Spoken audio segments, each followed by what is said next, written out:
It could have grabbed me by the chest like a toy if it wanted to. It was huge. And it growled at us, and you could feel it in your bones. Your everything, just you could feel it ripple through your body.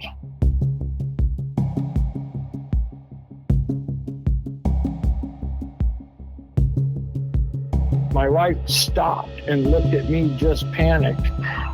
And she could tell I was just as panicked, because it was like, yeah, there's nothing I'm going to be able to do.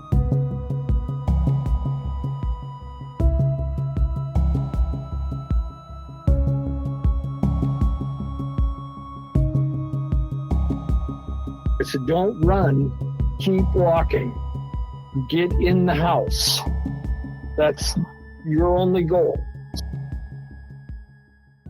Hi there, you're listening to the Bigfoot Society podcast, and I'm Jeremiah Byron.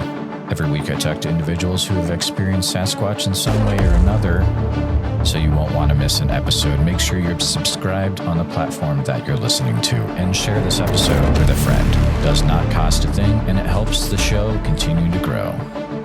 If you'd like to hear Bigfoot Society episodes early and ad-free, you can do so by becoming a Patreon supporter or a YouTube channel member. Links to those are in the show notes. In Bigfoot Society, I've taken far too much of your time so far, so let's get on with the show.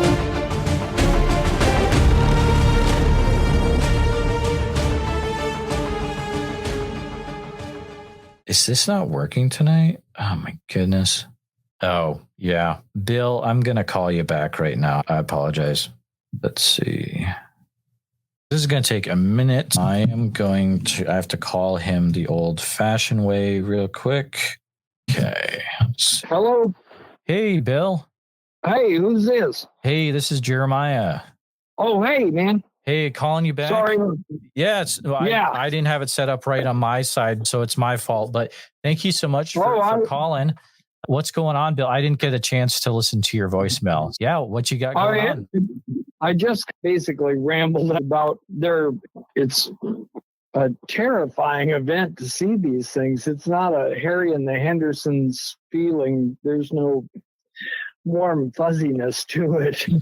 Hold on one second, Bill. Can someone in the chat let me know if you can hear Bill as well, in addition to me? I just want to make sure they can hear you too, Bill. Right on. Yeah, I'm calling from Kenai, Alaska right now. Oh, from Kenai, Alaska? Yeah. Oh, wow. I'm about 2 miles away from Port Chatham, where the Sasquatch ran everybody out of that. You're 2 miles away from Port Chatham? 20 miles. 20 miles. All right. So they can hear you loud and clear. Bill, the floor is yours. What have you experienced up there? Oh, my God. It started before I even knew what Harryman or Sasquatch or Bigfoot was. I was 6 years old, and one was looking in my bedroom window on the second floor of our house, which was 18 feet off the ground, and its whole face and head filled the window. And I freaked. I pounded on my brothers and sisters' door, and they were like, go see mom and dad. So I ran to my mom and dad, and that's when it started. But my wife and I have seen them recently many times over the years. That's part of the reason we moved from Fairbanks to Kenai. Did you move to get away from them or to get closer to them? We moved to get away from those specific ones. Okay. They had pretty much proven that they weren't afraid of anything I had to offer in defense of my property. They did what they wanted. They walked through there when they wanted. They did what they wanted. I have 4 dogs, and between the 4 of them, they're almost 700 pounds of dogs.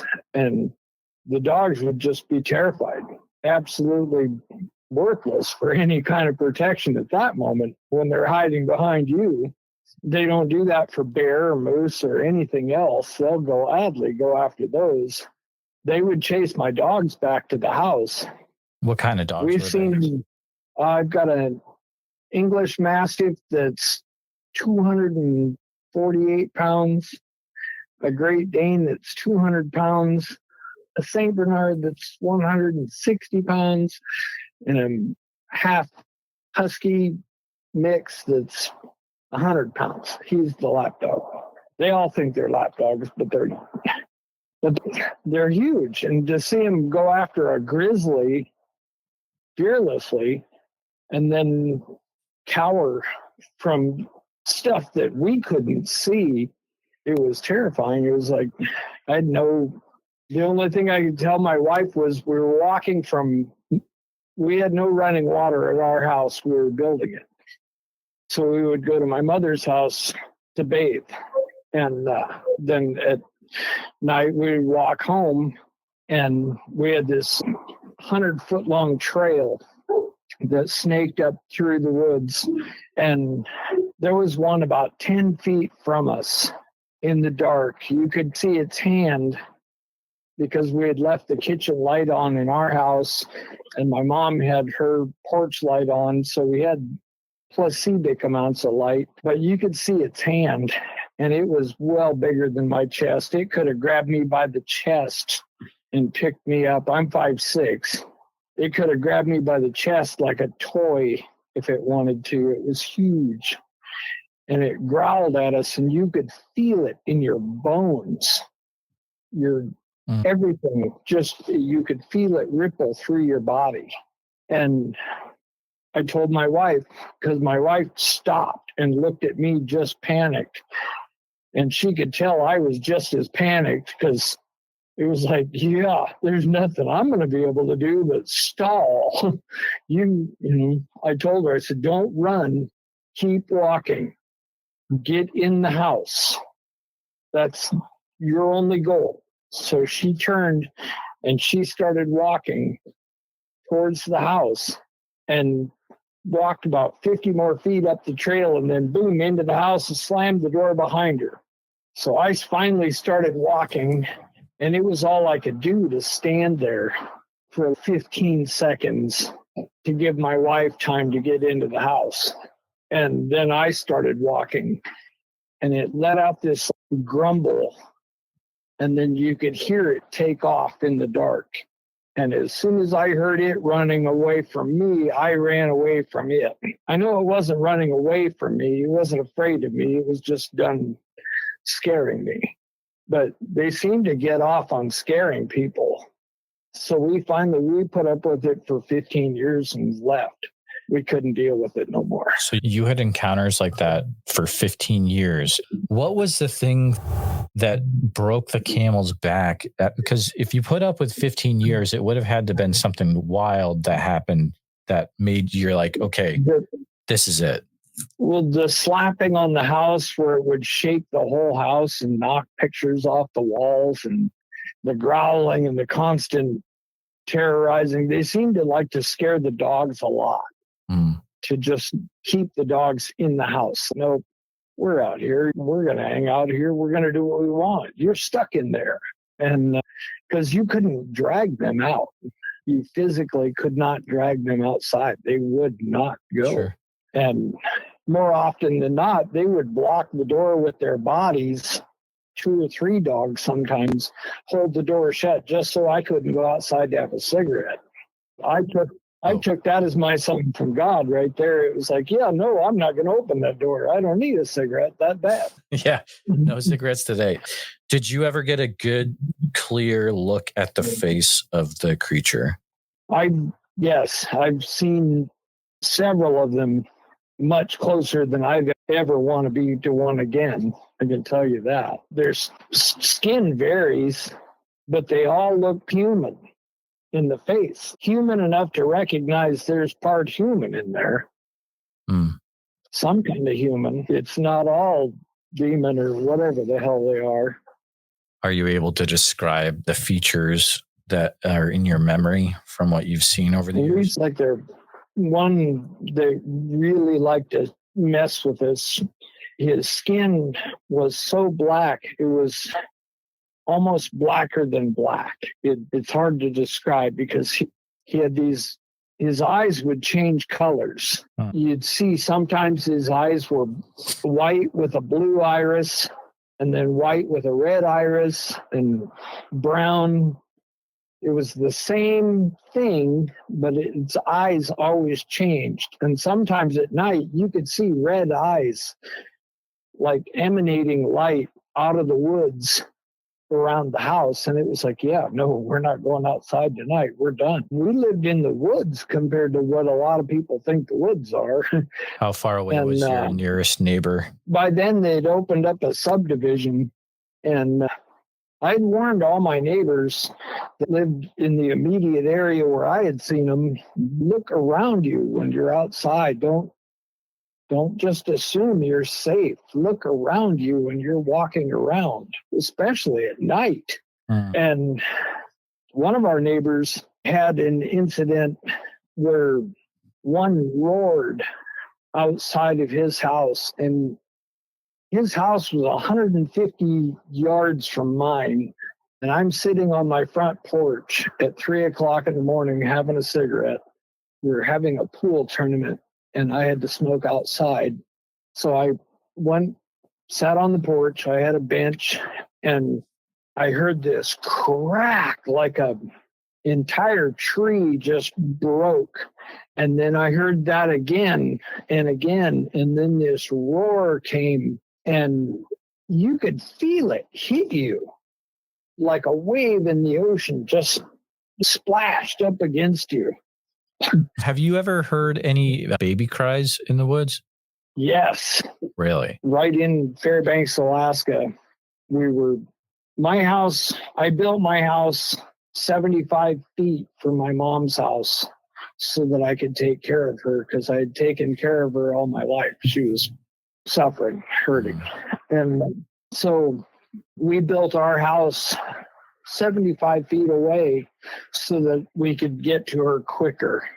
So there was no drive time, no wait, no lag. It was like, bam, we're there.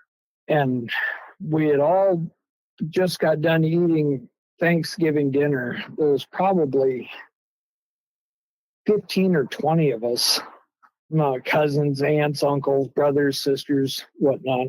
And everybody walked outside to stretch their legs, and it was a warm night for Fairbanks. It was like 25 above then. And we heard this baby crying, and several of my aunts and uncles were like, whoa, we're going to get that baby. It was like, wow, no, you're not. Nobody's leaving the yard. There's no reason. Nobody left a baby in those woods, I promise you. We'll go look from upstairs with flashlights before we go walking out there. And then everybody got terrified and just started bum rushing the house all at once. And you get 2 people at a time through the door. So everybody just wadded up on the outside of the front porch. And me and my uncle stopped because we both had cigarettes lit, so we couldn't go inside. So we stopped right outside the door. And it continued for a while. And then it changed to owl noises and bird noises that you wouldn't hear in the dark. And it got terrifying all of a sudden. Heard of other people. What was it that made it become terrifying for you all of a sudden? There's like a pressure that they seem to push off that, I don't know, it's scary because they're there. Yeah. And they want you to know they're there. So they I don't know what it is, but they make this pressure that you can feel, and you just automatically are terrified. It might be innocent. Sure. I don't know. Yeah. But because I know for them to be able to rattle their bones when they growled at my wife and I, which on more than one occasion, there's got to be some level of infrasound there, because nothing else does that. Was that a one-night occurrence where you had the baby cries and then you heard the birds that shouldn't be there, or did that happen multiple times? That happened multiple times over the years in that area. It was, off and on. I'm 55 now. I didn't realize what was going on till I was in my 20s, because I had no grasp of what could be out there, what is out there. What was it that kind of turned the lights on where you realized that, hey, this is what I've been dealing with is something way outside what I can control? My father and I were moose hunting one time, and we had 4x a long ways into this mountain valley. He didn't want to risk going farther and getting stuck and having to walk that much farther out. We augured around and turned the truck around to make a good flat takeoff area when we were going to leave. And we walked even farther into that valley on foot. And I seen the shoulder of one as it was going behind this huge spruce tree. And I told my dad, I said, there goes a moose right there. And my dad was already like straight up, like something got his attention. And I turned and looked at him, and he lowered his gun down. He didn't aim, but he was pointing the gun in that general direction. And he said, that wasn't a moose, let's go. And then I realized what I thought was the butt of a moose was the shoulder. It was probably about 9 foot off the ground, rolling behind this big spruce tree. And to see my dad scared was an event, because you didn't ever see him afraid. He fought in World War II, the Korean War. He was not that kind of guy. He was a John Wayne kind of guy. He didn't get scared. And so that really made me nervous. So we backed our way out for a long ways, probably a quarter of a mile, before we turned and just booked it. And we got back to the truck, and I asked him, I said, what did you see? And he goes, you seen the same thing I seen. And I said, all I seen was its back. He goes, I seen it looking at us. And I was like, oh, brilliant. But needless to say, we never moose hunted in that valley again. Are you able to share was there a name for that valley, or? I don't even know. Okay.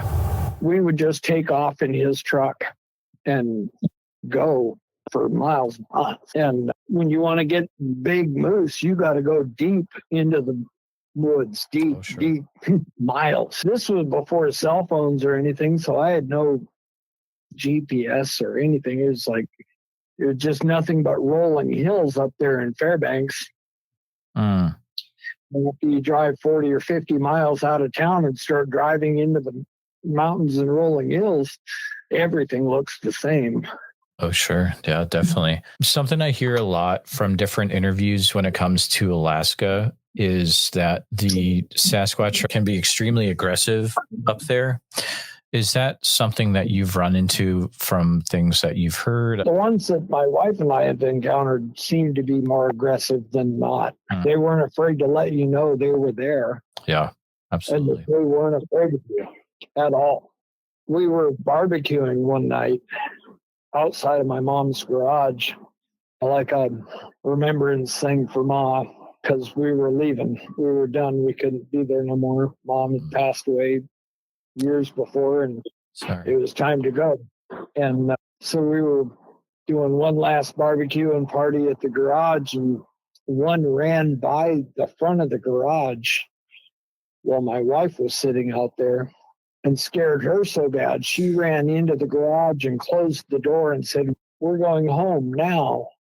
And she was ghost white. Wow. And all I caught of it was a gray and white and black-haired leg running by. But it shook the concrete foundation of our garage. That's wild. Did you happen to get any pictures or recordings of any kind? I've got boatloads of pictures and stuff, but the strangest thing is everything around these hairy men or Sasquatch is crisp and clear in the picture, but they're always blurry. Right. That is usually the case, isn't it? Yeah. I used to have a photo lab, and I think that they can mess with an electrical field. So if you're using film, you can get a crisp, clear picture. But I think they can do something to cameras. I don't know, but they didn't like the infrared light produced by the cameras. They would skirt around that light. They would show up in the middle of the day sometimes, and it just amazes me how some people refuse to see what's really going on around us. Oh, sure. Definitely. Would you, even though they're blurry, do you have any available to maybe email to? I could email them to you, but it'd take me a little while because I would have to take them off my computer, put them on my phone, and then send them to you. I don't have internet where I live. Oh, okay. If you are able to, I'd think it'd be really cool to see them. I appreciate it, but only if you have the time to do it. So I am forcefully retired. Okay, so you got some time. I'm disabled. I spend all my time in my front porch. Sorry, my dogs are going off. Yeah, that's all right. You can hear them. So remind me, are you currently having interactions right now with the Bigfoot? The last one I had, thankfully, was 3 months ago. Okay. And he was 50 feet from me. I'm assuming it was a juvenile. It looked young in the face. It was only about 6 foot tall, but it was built bigger than any linebacker I've ever seen. And it was pulling these branches down, looking at me on my porch with the same confused look I gave it. And as soon as we made eye contact, he turned and disappeared into the brush. If you had to categorize them as something, sometimes people will say, look more like an ape or it looked more like a human. Would you be able to do either of those, or would you have to use a certain? Every one I've ever seen looks more human than not. They have a very human-esque quality to them, if that's even a word. I got to do something. The dog's having a good time, though. That's all right. He's on the other side of the house, which shocks me. Wow. Something is going on inside of that. Samson, enough. Hey, Samson, get down. Hush now. Hard to tell a 7.5 foot dog when he's standing on his hind legs to hush now. Yeah, hopefully there wasn't a Bigfoot out there, right? We've heard some weird noises. I believe in God and I pray when they're done. You can actually rebuke them in the name of the Lord and they will run away from you. Really? Yeah, even if they're being terrifying, just like feet away from you. Interesting. I don't know what they are, but I know they got to be more human than people think. They're not apes by any means. I'm sure there are different varieties of them, given the descriptions from all around the world, but it's a terrifying event every time. It's never fuzzy and happy. I can't imagine going through the stuff that you've gone through before you moved. That just is that is wild. I don't know what I'd feel bad for your wife, definitely. Yeah. My wife is tougher than nails. She's 5'2" and just tough as nails, because I don't think I've met another woman in my life that would stay around something or stay in a marriage and a household that long with something that terrifying going on all the time. Good for her. All the time. Yeah. Over the years, that's a long time. I give her a lot of credit. I call her my big burly wife, but she's 5'2" and 120 pounds. She'll stand up to any Bigfoot for sure. That's great. Oh, Bill, I appreciate you calling in. This has been a fun chat. Please keep me up to date if you experience anything else. You can send me an email. I will. Just called in on a whim. It was like, time to say something about it. I appreciate you sharing your Alaska Bigfoot encounters with us. It's been a good time. Thank you so much, Bill. Thank you. It was nice talking to you. We'll talk later. All right. Good night. All right. That was Bill from Alaska. Fun to talk to you, Bill. Thank you so much. Here at Bigfoot Society, our goal is to provide a platform for those that have encountered Bigfoot to share their encounter in a safe and respected environment.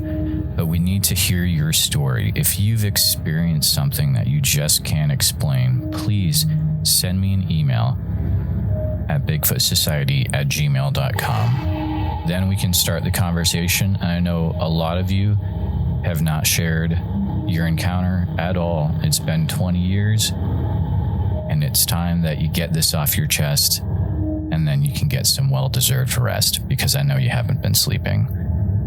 I understand what you're going through, and I appreciate every one of you listening.